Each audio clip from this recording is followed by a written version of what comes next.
Okay, question 4.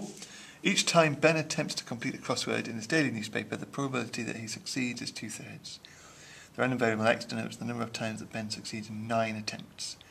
Hang on, so we've got a fixed number of attempts, it's 9. Constant probability of success. I think we're assuming that they're all independent. Looks like we are dealing with a binomial distribution with n equals 9 and 2/3 is the probability of success. I'm looking for a formula booklet because I'm going to need one. Danny, could you get me one of those green booklets from down there on the bottom? Right, so we're after the probability of, on that bottom shelf down there, of x being equal to 6. So we can do this using the formula, which would be 9c6. Thank you.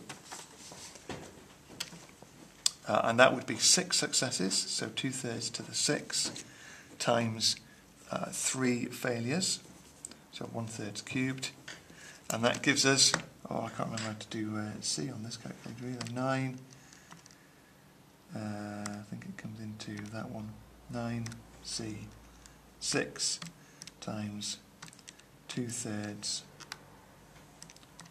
to the 6 times 1/3 cubed gives us 1792 over 6561, which is 0.273. 3 significant figures. Part B, probability of x being less than 6. Now, hang on. This is, as you remember in our tables, we do have this, don't we? This is n equals 9, and the probability of 2/3. There we are, we've got this one right. So less than 6 is the same as less than or equal to 5. So we're going to go to our table.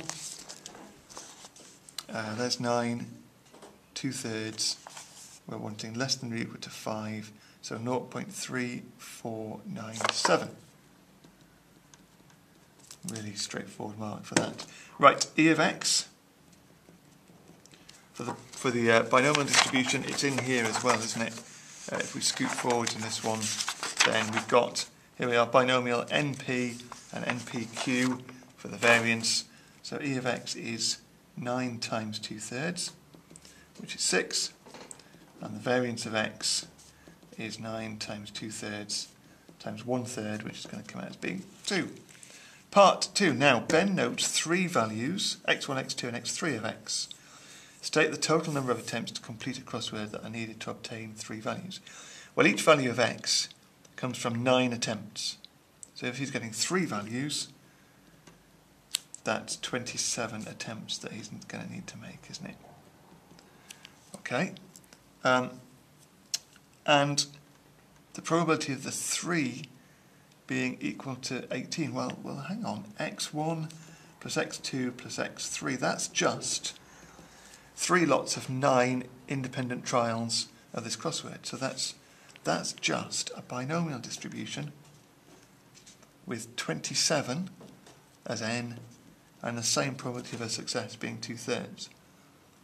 So if we want this to be equal to the probability of that being 18, sorry, multiple brackets going on there, is, well, we can't do this in the tables because 27 isn't in there, so it's 27c 18, 2/3 to the 18, 1/3 to the, well, hang on, that would leave 9 failures. So if we stick that in here, we've got, I might be able to just go back and edit this. A bit cheeky. No, we can do that. 27c 18, 2/3 to the 18, 1/3 to the 9, gives us 0.161 to 3 significant figures. There we are. And that's maths.